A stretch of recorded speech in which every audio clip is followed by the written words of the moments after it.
अस्सलाम वालेकुम, मैं हूं रेहान तारिक और आप देख रहे हैं दास्ताक। जनरल कमर जावेद बाजवा आज पाकिस्तान के सबसे ताकतवर मनसब यानी आर्मी चीफ के ओहदे से सुबुकदोश हो गए हैं। उनके साथ कई तनाज़ात की जद में रहने वाले आर्मी चीफ की दौड़ से बाहर होने पर मायूसी के आलम में जनरल फैज़ हमीद ने भी कबल अज़ वक्त रिटायरमेंट का फैसला लिया। जनरल कमर जावेद बाजवा यूं तो अपने दौर में कई कामयाबियां हासिल की, लेकिन सियासत में मुदाखलत के सबब उनको बहुत ज्यादा तनकीद का निशाना बनाया जाता रहा। और इस तनकीद में सफ़े अव्वल वो सियासी तबका था जिनके बारे में ख्याल किया जाता है कि वो जिस मकाम पर आज हैं उन्हीं की वजह से हैं। जनरल बाजवा की ज़ाती खूबियों के बावजूद इस हकीकत से इनकार नहीं किया जा सकता कि उनके दौर में फ़ौज सियासत से हद से ज़्यादा उनका जो है वो किरदार मुतनाज़ रहा, सियासत के अंदर उनका अमल दखल रहा। इमरान खान को वज़ीर आज़म बनवाने के हवाले से जो सियासी बिसात बिछाई गई, मुल्क में खुद फ़ौज को नाकाबिल तलाफ़ी नुकसान इस मामले ने पहुँचाया, जबकि दीगर रियासती इदारे मसलन मुकन्ना अदलिया और मीडिया में भी ज़बू हाली का शिकार देखा गया। लेकिन आखिर में जब उन्हें एहसास हुआ कि वो ख़ास तबका जिसकी बहुत ज़्यादा हिमायत की गई वो नाकाबिल इस्लाह है और ये कि फ़ौज की सियासत में मुदाखलत की वजह से मुल्क और फ़ौज को गैर मामूली नुकसान पहुँच रहा है, तो उन्होंने न सिर्फ इस अमल को तर्क किया गलती का बरमला एतराफ़ भी किया। आज चेंज ऑफ कमांड की एक तकरीब हुई और इस चेंज ऑफ कमांड की तकरीब के अंदर किस तरह जनरल कमर जावेद बाजवा ने जो छड़ी है वो नए आर्मी चीफ यानी अपने सक्सेसर जनरल आसिम मुनीर को थमाई है। और इस मौके पर उन्होंने खिताब किया और खिताब में ये कहा कि जल्दी वो अनकरीब ही गुमनामी में चले जाएंगे, लेकिन फौज के साथ रूहानी ताल्लुक बरकरार रहेगा। जनरल बाजवा का इस मौके पर क्या कहना था, जरा उसकी एक झलक आपके सामने रखते हैं। जैसे कि जनरल डगलस मैकार्थर ने कहा था, old soldiers don't die they just fade away, तो मैं भी अनकरीब गुलामी में चला जाऊंगा, लेकिन मेरा रूहानी राब्ता हमेशा फौज से कायम रहेगा। आज सबसे इंपॉर्टेंट बात यह है कि वो तबका जिसे जनरल बाजवा के दौर में बामे उरूज मिला, पॉलिटिकली खासे एक्टिव हुए और ख़ास तौर पर उनको जो है वो सियासी तौर पर खासी कुबक हासिल रही, मदद हासिल रही, यानी पाकिस्तान तहरीक इंसाफ हुकूमत 2018 की हुकूमत जिस तरह से बनवाई गई, सिर्फ 2018 नहीं बल्कि उससे पहले बहुत देर पहले ये जो मिशन या प्रोजेक्ट इमरान खान है इसका आगाज़ 2010 में ही हो गया था। और इस प्रोजेक्ट की जिस तरह आबियारी की गई, जिस तरह इसकी अफजाइश हुई और फिर इस नर्सरी को बड़ा करके पीपल्स पार्टी के खिलाफ एक मेमो गेट का जाली मंसूबा भी आपको याद होगा। इस मंसूबे के तहत मुस्लिम लीग नून के खिलाफ धरनों के बाद डॉन लीग्स का ड्रामा भी रचाया गया, फिर पनामा आया। इस मामले को खुद नून लीग की क़यादत ने सही तरीके से डील नहीं किया। यूँ जब बाजवा साहब ने कमांड संभाली तो उनके सामने दो रास्ते थे, एक ये कि वो अपनी फौज की सोच को बदलें और दूसरा ये कि वो अपने इदारे की तर्जुमानी करके प्रोजेक्ट इमरान खान की तकमील करें। जनरल कमर जावेद बाजवा ने फिर प्रोजेक्ट इमरान खान की तकमील पर ही नजरें मरकूज रखी और इस अरसे में इमरान खान के हक में अदलिया, नैब, इलेक्शन कमीशन और मीडिया को इस बेदर्दी से इस्तेमाल किया गया कि इमरान खान और उनकी पार्टी इलेक्शन ना सिर्फ जीती, आरटीएस को उसके लिए बैठाया गया, सियासी वफादारियां तब्दील की गई, यानी हर हरबा इस्तेमाल हुआ। दूसरी जानिब वज़ीर आज़म बनने के बाद इमरान खान तारीख के बदतरीन और ना सिर्फ वो जारे मिजाज देखे गए, ना सिर्फ उनकी मिस मैनेजमेंट और बैड गवर्नेंस की मिसालें रही, बल्कि जो फ़ौज के हवाले से जो काफ़ी डिसीजंस है उसको भी मुतनाज़ बनाया गया। इस एलानिया मुदाखलत की वजह से फ़ौज से पीटीआई के सिवा बाकी जमातें नाराज़ हुई और इसकी नाकद बनी रही। जनरल कमर जावेद बाजवा ने आखिरी वक्त में कोशिश की कि वो अपोजिशन जमातों के साथ मामला दुरुस्त करे, लेकिन इमरान खान की एक कोशिश कामयाब रही कि वो जब तक इक़्तिदार में रहे दोनों को लड़ाई रखा। बिलाखिर फरवरी 2022 में फौज ने न्यूट्रल बनने का फैसला किया, जिसका फौरी नतीजा ये निकला कि गैर आईनी बैसाखियों से कायम इमरान खान की हुकूमत धड़ाम से गिर गई। यही नहीं बल्कि इमरान खान के दौरे हुकूमत के आखिरी अय्याम और इसके बाद आज तक जनरल कमर जावेद बाजवा सख्त तनकीद और लाख कोशिशों के बाद भी अपने फैसले पर जनरल बाजवा और फौज के सरकर्दा अफसरान की जानिब से कैसे अपनी गलतियों का एतराफ़ किया गया और खुद को सियासत से दूर रखने का अज़्म दोहराया गया, जरा उसकी एक झलक आपके सामने रखता है। The message is clear. The armed forces, with the support of our citizens, will never allow any country, group or force to politically or economically destabilize Pakistan. इसलिए पिछले साल फरवरी में फौज ने बड़ी सोच और विचार के बाद फैसला किया कि आइंदा फौज किसी सियासी मामले में मुदाखलत नहीं करेगी। मैं आपको यकीन दिलाता हूं कि हम इस पर सख्ती से कारबंद हैं और आइंदा भी रहेंगे। मैंने लास्ट अपनी प्रेस कॉन्फ्रेंस में ये बात बड़ी क्लैरिफाई कर दी थी कि फौज का सियासत से कोई लेना देना नहीं है। आई वुड अगेन रिक्वेस्ट इसके अंदर अननेसेसरीली ना स्पेकुलेट किया जाए। मीर जाफर कहना, मीर सादक कहना, गद्दार कहना, न्यूट्रल कहना, जानवर कहना इसलिए नहीं है कि मेरे इदारे ने, मेरी एजेंसी ने, आर्मी चीफ ने गद्दारी की है। ये इसलिए भी नहीं है कि उन्होंने कोई गैर आईनी, गैर कानूनी काम किया है। ये इसलिए है कि उन्होंने उनके अदारे ने गैर आईनी गैर कानूनी काम करने से इनकार कर दिया। एस्टेब्लिशमेंट ने यह फैसला किया कि हमने अपने आप को अपने आईनी किरदार पे महदूद रखना है। सिर्फ आर्मी चीफ का फैसला नहीं था, इस पे अदारे के अंदर इसकी क़यादत में बहुत बहस हुई और हम इस नतीजे पे पहुंचे कि मुल्क का मफाद इसी में है, अदारे का मफाद इसी में है कि हम अपने आप को आईनी किरदार पे महदूद कर लें, सियासत से बाहर निकल जाए। एस्टैब्लिशमेंट ने तहरीक इंसाफ और इमरान खान पर बहुत एहसानात किए। एस्टैब्लिशमें का ख्याल था कि इमरान खान माजी के एहसानात को मद्देनजर रखेंगे, लेकिन उन्होंने इख्तिदार जाते ही एहसान फरामोशी की हद कर दी और फौज को सख्त तनकीद का निशाना बनाया। अस्करी इदारे और उनसे मुंसलिक अफराद के खिलाफ ट्रेंड्स बनाए गए, नाम लेकर अलकाबात से नवाजा गया और अब भी जब जनरल कमर जावेद बाजवा के जाने पर ट्रेंड्स बनाए जा रहे हैं, खुशियों के शादियाने बनाए जा रहे हैं, इन सब एहसानात को पल भर में फरामोश किया जा चुका है, जिसकी मिसाल साबिक वफाकी वजीर और तर्जुमान तहरीक इंसाफ फवाद चौधरी के बयान से मिलती है। गुज़श्ता रोज़ जब वो एक अहम मीडिया ब्रीफिंग के लिए आए तो एक सहाफ़ी की जानिब से उनसे जनरल बाजवा के अच्छे कामों के हवाले से सवाल किया गया। इसके जवाब में जो कुछ फवाद चौधरी ने फरमाया वो नाकाबिल यकीन था। पाकिस्तान तहरीक इंसाफ के बहुत सारे अकाबरीन कुछ ऐसी बातें कर रहे हैं, कुछ नाकाबिल बयान है, जो कोई काबिल ज़िक्र है या बात की जा सकती है, ज़रा उसकी एक झलक आपके सामने रखता है। 6 साल दौर में कोई जनरल बाजवा के अच्छे कारनामे आपको याद हो जो उन्होंने किए हो? कल कर रहे हैं जो स्टिक दे रहे हैं, कल कर रहे हैं जो स्टिक दे रहे हैं। हाँ जी, अच्छे कारनामे। अब फवाद चौधरी जो army chief general Qamar Javed Bajwa के जाने पर खुशी से निहाल हैं, वो 2019 में उन्हें तरक्की पसंद और अमन पसंद शख्स करार देते थे। जब जनरल कमर जावेद बाजवा को एक्सटेंशन देने का वक्त आया तो यही तहरीक इंसाफ के रहनुमा जनरल कमर जावेद बाजवा को बाप की हैसियत दे रहे थे और बताते थे कि जनरल कमर जावेद बाजवा इस कौम के लिए वालिद की हैसियत रखते हैं।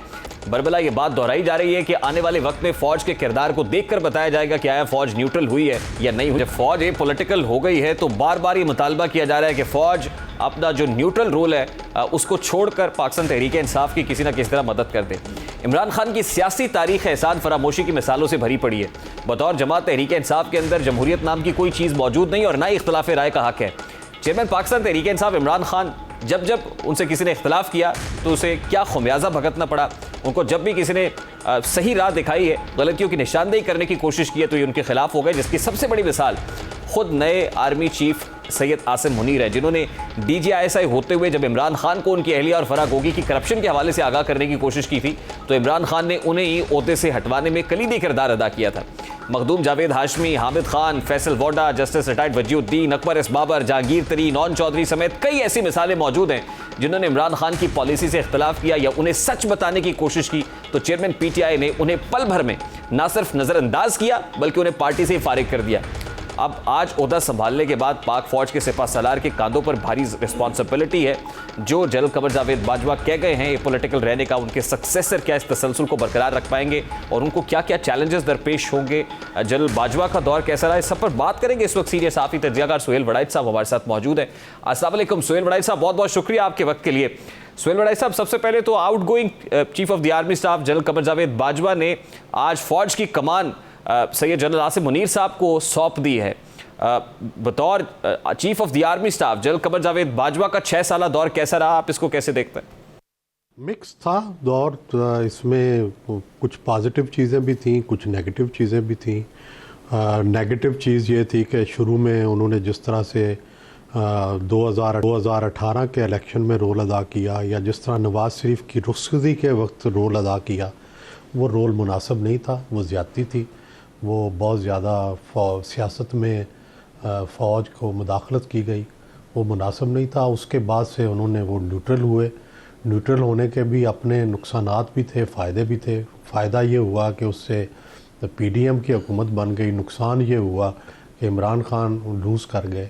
लेकिन ओवरऑल जनरल बाजवा जो थे एक अच्छे इंसान थे जिन्होंने बहुत ज़्यादा जुल्म व सितम और हद से ज़्यादा मुदाखलत, और दूसरा वो अपनी गलतियां तस्लीम कर लेते थे। कुछ अरसे के बाद जो भी चीज़ होती थी उसको रिव्यू करते थे, नज़रसानी करते रहे बार बार वो अपनी पॉलिसियों पर, जिससे कुछ ना कुछ बेहतरी जो थी वो होती रहती थी। और प्रेस के साथ और जो हालात हाज़रा थे उसके साथ इन टच रहते थे और उस वजह से वो बहुत ज़्यादा गलतियां नहीं करते थे, अपनी दुनिया में गुम नहीं रहते थे।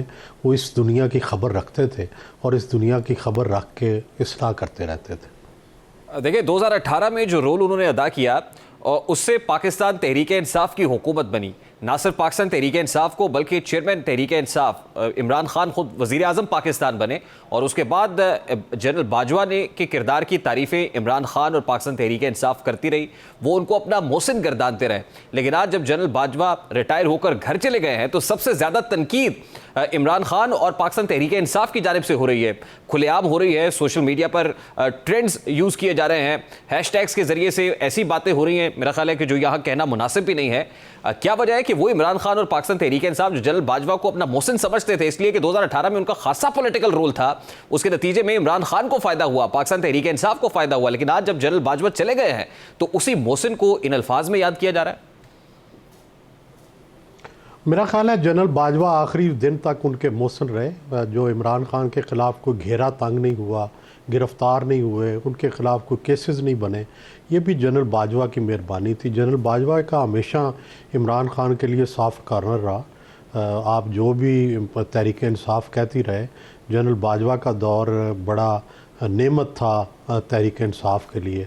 बावजूद इसके कि उनकी हुकूमत निकाली गई, लेकिन इस निकलने के बावजूद भी जनरल बाजवा की तरफ से हमेशा उनके लिए शफकत ही रही। ये बड़ी इंपॉर्टेंट बात कर रहे हैं आप सुहेल वड़ाई साहब कि जनरल बाजवा का सॉफ्ट कॉर्नर था इमरान खान के लिए, और शायद ये वजह है कि इमरान खान पर उस तरह से घेरा तंग नहीं हुआ जैसे नवाज शरीफ या उनकी जमात के लोगों के खिलाफ हुआ और जिस तरह की विक्टिमाइजेशन उनका सामना उनको करना पड़ा। इमरान खान आज तक जो है वो, उनके मुखालिफिन ये कहते हैं कि इमरान खान के साथ जो है वो लाडलो जैसा सलूक किया जा रहा है। इसके बावजूद आप ये समझते हैं कि इमरान खान और पाकिस्तान तहरीक इंसाफ की कुछ तवक्कुआत थी जनरल बाजवा से जो वो पूरी नहीं कर सके और इसीलिए उनको तनकीद की जा रही है? जी हाँ, जाहिर है वो तो ये समझते थे कि हमेशा ही हमारे साथ ऐसा रहे जैसे वो पहले थे, जैसे वो पहले उन्हें लाड प्यार करते थे। वो मेरा ख्याल है फिर जाहिर है उनके लिए मुमकिन नहीं रहा था। जब मुल्क डिफ़ॉल्ट की हदों को छूने लगा, जब मुल्क के हालात इतने ख़राब हो गए, उन्हें ये समझ आई कि अब चलाना मुश्किल है इमरान खान को। लेकिन सुहेल वड़ाई साहब, जनरल बाजवा का ये 6 साल करियर खासा मुतनाज़ा रहा। फ़ौज के सियासी किरदार पर खासी बात हुई और जितना पाकिस्तान तहरीक इंसाफ ने इस सारे मामले को कंट्रोवर्शियल बनाया शायद ही किसी और ने किया हो, लेकिन इसके बावजूद जनरल बाजवा ने आज जब चेंज ऑफ कमांड की जो तकरीब थी उससे इन ख्यालात का इजहार किया कि उनकी ख्वाहिश है कि वो गुमनामी में चले जाएँ। तो ये जो गुमनामी की ख्वाहिश है, इतना कंट्रोवर्शियल एरा के बाद ये पूरी हो सकेगी? बड़ा मुश्किल है। गुमनामी में तो जो लोग जनरल वहीद काकड़ गुमनामी में चले गए, हमारे सामने है उनकी मिसाल, लेकिन फिर भी लोग इसे याद तो करते हैं, कभी अच्छे तरीके से कभी बुरे तरीके से। इस सौदे पे रहने वाला और इतना ताकतवर अफसर जो है वो गुमनामी में नहीं जा सकता, हमेशा उसको लोग याद रखते हैं। तो इदारे में आने वाली तब्दीलियों को किस तरह से देख रहे हैं? एक तो chief of the army staff ने जो कमान की छड़ी है वो जनरल आसिम मुनीर को सौंप दी है, जो chairman joint chiefs of staff हैं वो भी तब्दील हो गए, साहिर शमशाद मिर्जा साहब आ गए, उसके बाद कुछ रेजिग्नेशंस देखने को मिले। जी पॉजिटिव है। पहली तो है कि सीनियर मोस्ट हुए हैं, कोई सुपरसीड नहीं हुआ। कंसेंसस से जो है देखें, तहरीक इंसाफ ने भी स्टैंप लगा दी और नून ने भी सिलेक्शन की, PDM की सारी जमातों ने तौसीक की। तो इससे बड़ी क्या बात होगी कि पहली दफ़ा आर्मी चीफ जो है पूरे मुल्क की जो कंसेंसस से बना है, एक तो पहली बात। दूसरा सीनियर मोस्ट बने हैं, ये दूसरी बात, ये भी बड़ी पॉजिटिव है। तीसरा ये है कि जनरल आसिम मुनीर की शोहरत भी ये है कि वो सियासत में मुदाखलत नहीं करते, और पिछली दफ़ा इमरान खान साहब को भी उन्होंने इनकार कर दिया था बजट इजलास में, जब उन्होंने कहा कि बंदे पूरे करके दो, तो उन्होंने कहा हमारा ये काम नहीं है और ना ही ये काम है फ़ौज का। फ़ौज को अपना काम करना चाहिए और इन्हें अपना काम करना चाहिए। ये पॉलिटिकल रहने का एक उसूली मौक़िफ़ अपनाया जनरल बाजवा ने। अब उस मौक़िफ़ को लेकर जो उनके सक्सेसर हैं जनरल आसिम मुनीर, उनके लिए कितना चैलेंजिंग होगा, क्योंकि पाकिस्तान की जो सियासी तारीख़ है वो फ़ौज की सियासत में मुदाखलत से भरी पड़ी है। अब at this point in time फ़ौज ए पॉलिटिकल हो जाए और फिर ए पॉलिटिकल रहे, इस पर इस्तकामत आ जाए, ये किस कदर मुमकिन है सुहेल वड़ाई साहब? ये बिल्कुल मुमकिन है। देखें, जैसे जनरल बाजवा ने अज़म बनाया है, मेरा ख्याल है इस पे कायम रहना चाहिए और पाकिस्तान की बका भी इसी में है। अगर आप इसी तरह इंटरफेरेंस करते रहेंगे तो ना सियासी पार्टियां मजबूत होगी, ना हुकूमत मजबूत होगी, ना मुल्क चलेगा, ना मईशत चलेगी, ना इस्तेहकाम होगा। तो ये ज़रूरी है कि ये काम करना, ये जितनी जल्दी हो जाए, जनरल बाजवा ने कर दिया तो बहुत अच्छा है। इस पे आप काबू करना चाहिए और इसको आइन के मुताबिक हुकूमत को चलाना चाहिए, जिसमें फ़ौज जो है वो मुदाखलत ना कर सके। नहीं, क्या ये इतना ही आसान होगा सुहेल साहब?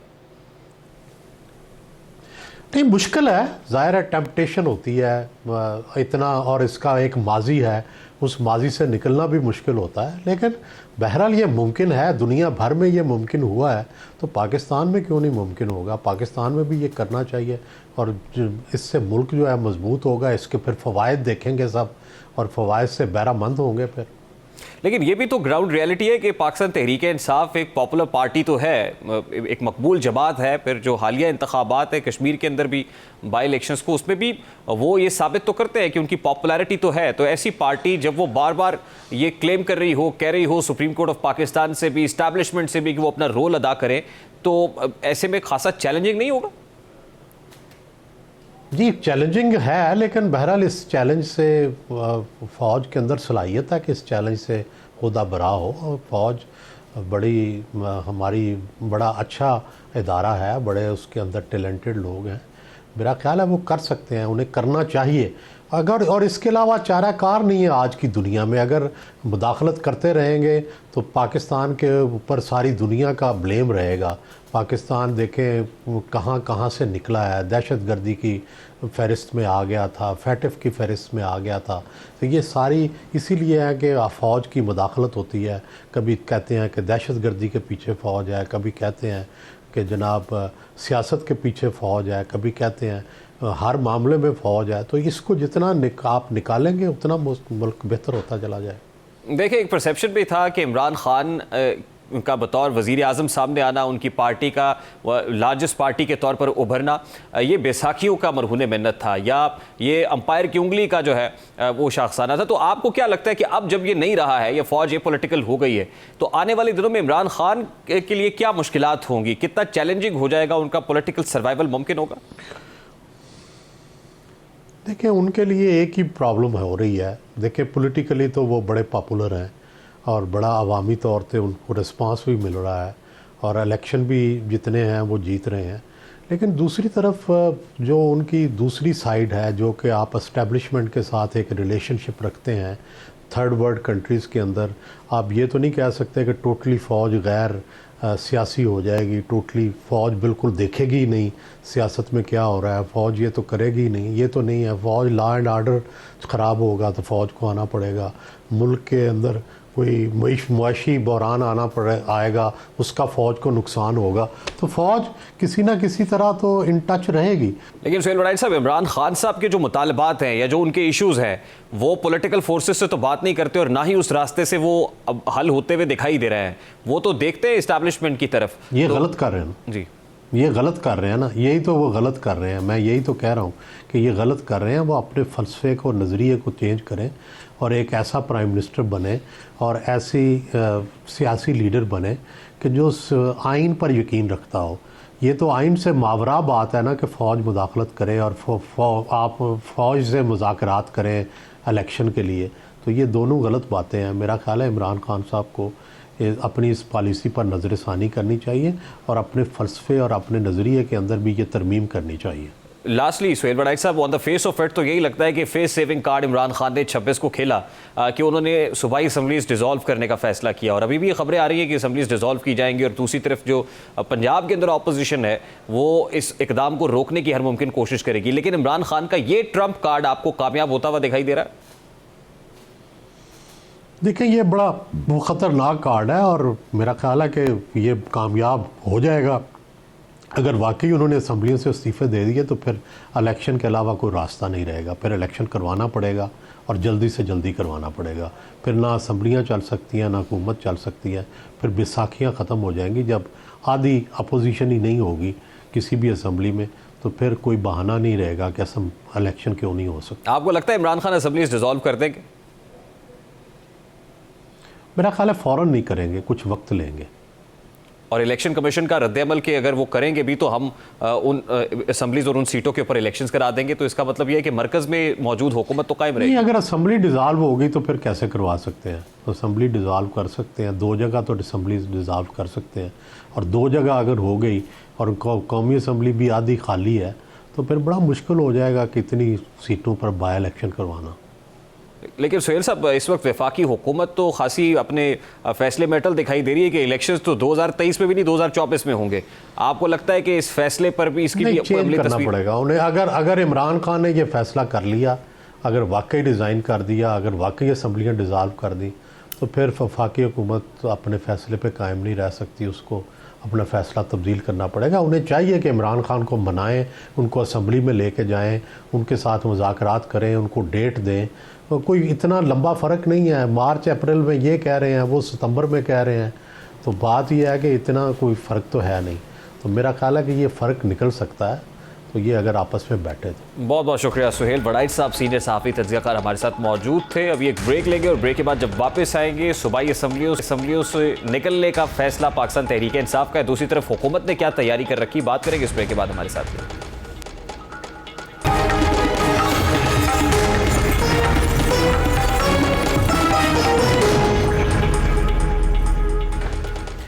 Welcome back. Chairman Tehreek Insaf Imran Khan के सूबाई असम्बलियों से इस्तीफों के ऐलान के बाद मुल्क की सियासी सूरत हाल में एक नया मोड़ आ गया है। गुज़श्ता रोज़ पाकिस्तान तहरीक इंसाफ यानी PTI की सीनियर क़यादत का इजलास हुआ, जिसमें असम्बलियाँ तहलील करने के फैसले की तौसीक की गई, जबकि दूसरी जानिब मुस्लिम लीग नून की पार्लिमानी मुशावरती कमेटी ने असम्बलियों की आइनी मुद्दत पूरी करने के लिए हर मुमकिन इक़दाम करने का फैसला किया है।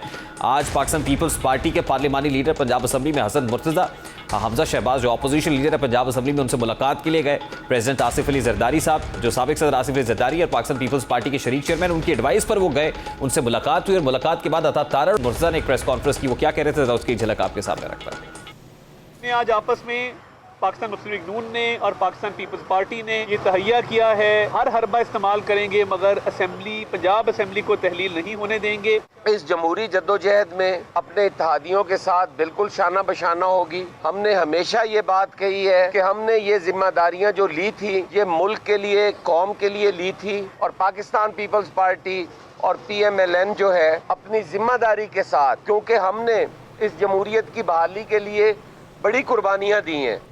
आज साबिक सदर आसिफ अली जरदारी की वज़ीर आज़म शहबाज शरीफ से मुलाकात भी हुई है, जबकि वफाकी काबीना का इजलास भी कल बुलाया गया है। इस मामले पर बात करने के लिए इस वक्त पाकिस्तान तहरीक इंसाफ के रहनुमा रियाज फतियाना साहब हमारे साथ मौजूद हैं। अस्सलाम वालेकुम फतियाना साहब, बहुत बहुत शुक्रिया आपके वक्त के लिए। फतियाना साहब, ठीक है, आपने ये फैसला किया कि असम्बलियों से इस्तीफ़ा देना है, लेकिन दूसरी तरफ जो पंजाब के अंदर खासतौर पर अपोजिशन इत्तेहाद है, वो ये कह रहे हैं कि हम हर हरबा इस्तेमाल करेंगे और असम्बलियों को तहलील नहीं होने देंगे। उनका ये बयान बड़ा मज़का खेज, बौखलाया हुआ, घबराया हुआ, थरथराया हुआ है। मुझे ये बताएं कैसे रोक सकते हैं? उन्हें कहना चाहिए था कि हम आइनी और कानूनी रस्ते इख्तियार करेंगे। उन्होंने तड़ी लगाई है कि हम हर हरबा इस्तेमाल करेंगे। ये तो गैर इखलाकी, गैर आइनी और गैर सियासी बात उन्होंने की है और कौम में अपनी जगह हसाई। लेकिन फतियाना साहब, यकीनन को आइनी और कानूनी हरबाई होगा, अदरवाइज तो फिर वो अदालतों में चैलेंज हो जाएगा अगर वो आइन और कानून से मुतसादिम हुआ तो। जी, अभी उनके रैंक्स में खलबली मची हुई है जब से 26 नवंबर को इमरान खान ने रावलपिंडी में लॉन्ग मार्च के अख्ताम पे ऐलान किया है, और हमने कहा है कि हम अपने आइनी कानूनी हकूक़ इस्तेमाल करेंगे और उसको कोई रोक नहीं सकता। अब इस सिलसिले में हमारी बड़ी कोशिश थी कि उनके अपने बयानिया के मुताबिक PDM के एक नए इंतखाबात का इनेकाद होना चाहिए। ये भाग गए हैं, और ये इसलिए भागे हैं कि 17 जुलाई और फिर 16 अक्टूबर को 75% रिज़ल्ट देकर, वो भी पंजाब में और वो ख़ास तौर पर लाहौर में भी, हमने साबित किया कि अब पंजाब जो है वो पाकिस्तान तहरीक इंसाफ का किला है, और इसलिए वो फेस नहीं कर रहे। मैं अपने उनकी इस वक्त फतियाना साहब प्रिंसिपल पोजीशन ये है कि असम्बलियों को अपनी आइनी मुद्दत पूरी करनी चाहिए। अब मेरा आपसे बड़ा सादा सा सवाल है, पाकिस्तान तहरीक इंसाफ का ये मौक़िफ़ कि इस्तीफ़ों के मामले पर कोई जज्बाती फैसला नहीं लेना चाहते हैं, क्या समझा जाए कि इमरान खान साहब ने जो 26 तारीख को ऐलान किया था इस्तीफ़ों का, वो जज्बाती अंदाज में किया था, जज्बाती फैसला था? देखें, हम बुनियादी तौर पर पाकिस्तान के हक़ में है, पाकिस्तान को कायम रहना चाहिए। इसका वो तभी कायम रह सकता है जब इसमें मुआशी इस्तेकाम हो, महंगाई कम हो, बेरोज़गारी कम हो, लोगों का इतमाद रियासत पर, वो तभी मुमकिन है जब सियासी इस्तेकाम हो, और सियासी इस्तेकाम तभी मुमकिन है जब आवाम के ऐसे नुमाइंदे हुकूमत में बैठे हो जिन पर आवाम एतमाद करती हो। तो फतियाना साहब, सियासी इस्तेकाम आने दें, अगर असम्बलियाँ तहलील होती रहेंगी, आप लोग सड़कों पर होंगे, मार्च करते रहेंगे, तो फिर तो सियासी इस्तेकाम नहीं आएगा। चलिए आने दें इस्तेकाम, असम्बलियाँ कम अज़ कम मुद्दत तो पूरी करें अपनी। देखें, दुनिया की जमहूरी मुल्कों में देखें, तारीख पर रकम हुई पड़ी है कई ममालिक में हुकूमतें खुद ही तोड़ दी जाती हैं और तोड़ी गई हैं और असम्बलियाँ तोड़ी गई हैं, पार्लियामेंट्स का नए इंतखाबात हुए हैं। ऐसी में कोई अनहोनी अनोखी गैर आइनी बात तो नहीं है ना। वही आइन कहता है जिसमें लिखा हुआ है कि 5 साल मुद्दत होगी, वही ये कहता है कि वज़ीर आला या वज़ीर आज़म जब चाहें वो असम्बली को उनकी तो फिर बिल कब है, कर रहे हैं असम्बली डिसॉल्व कब कर रहे हैं? चलिए अपना आईनी इस्तेहकाक कब इस्तेमाल कर रहे हैं? ये जब पार्टी मुनासिब समझेगी उस डेट को हम तोड़ देंगे। हमने अभी सवाल ये ना कि इसको प्रोलॉन्ग क्यों कर रहे हैं, डिले क्यों कर रहे हैं? उससे तासुर उभरता है कि शायद आप इसको खुद तूल देना चाहते हैं, क्योंकि अगर डिसॉल्व करनी होती तो वज़ीर आला आपके दोनों सूबों के अंदर फौरी तौर पर हो सकता था।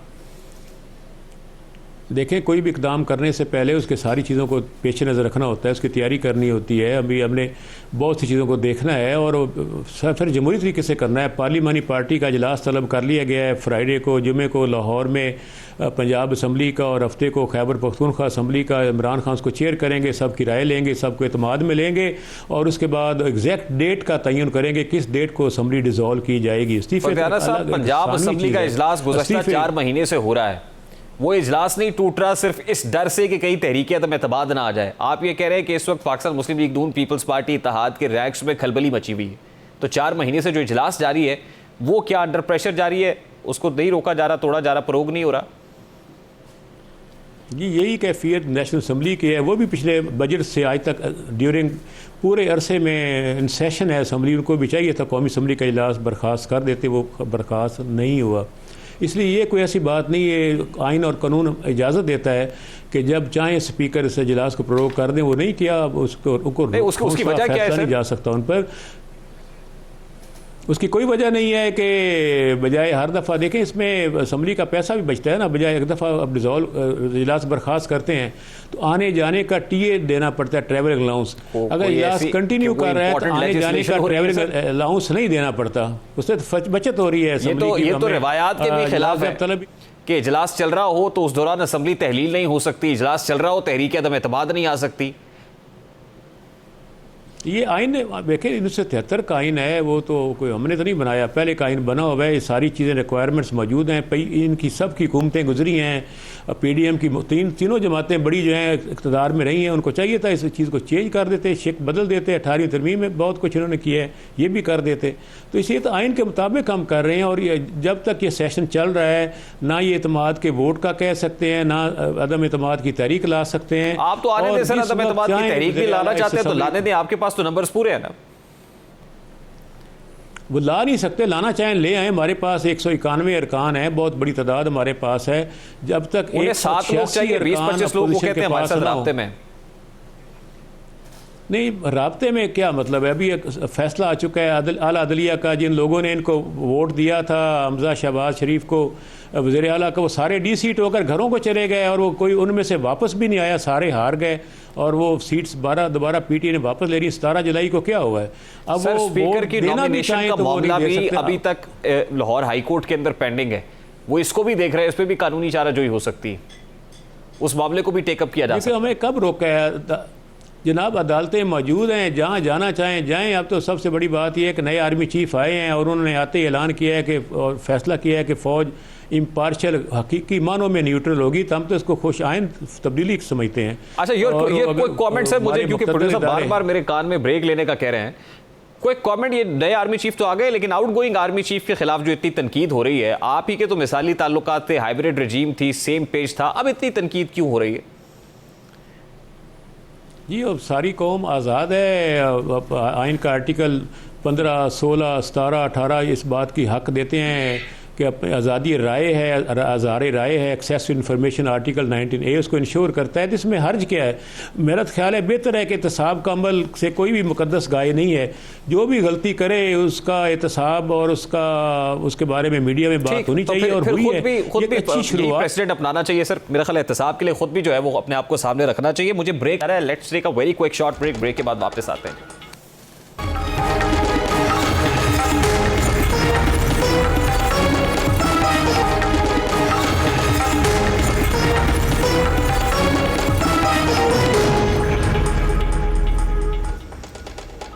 Welcome back. वफाकी वजीर मुसद्दक मलिक की सरबराही में पाकिस्तानी वफ्द मॉस्को पहुंच चुका है और मॉस्को पहुंचने का बुनियादी मकसद यह है कि तेल और गैस के मामले पर रूस के साथ मुज़ाकरात होने हैं।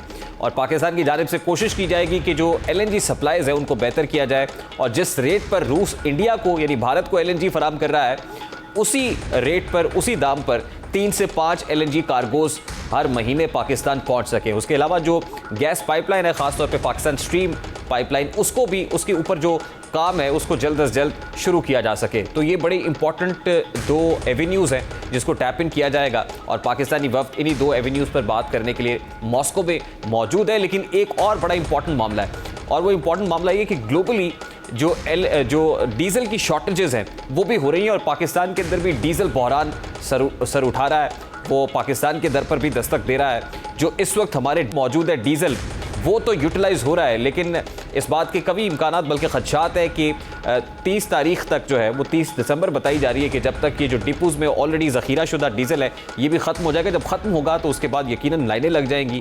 डीजल नहीं होगा तो बहुत सारे मामला जो है उनको ब्रेक लग सकती है और डीजल के हवाले से भी ये दौरा बड़ा इंपॉर्टेंट समझा जा रहा है। रशिया से ये सप्लाईज हो सकती नहीं हो सकती इस वक्त के अंदर जो है वो क्या फैसला होता है मुज़ाकरात के अंदर यकीनन ये तो अब वक्त ही बताएगा। प्रोग्राम का वक्त अपने इख्तिताम को पहुँचे। आपसे मुलाकात होगी इंशाल्लाह कल। अपना रखिएगा ख्याल। अल्लाह हाफ़िज़।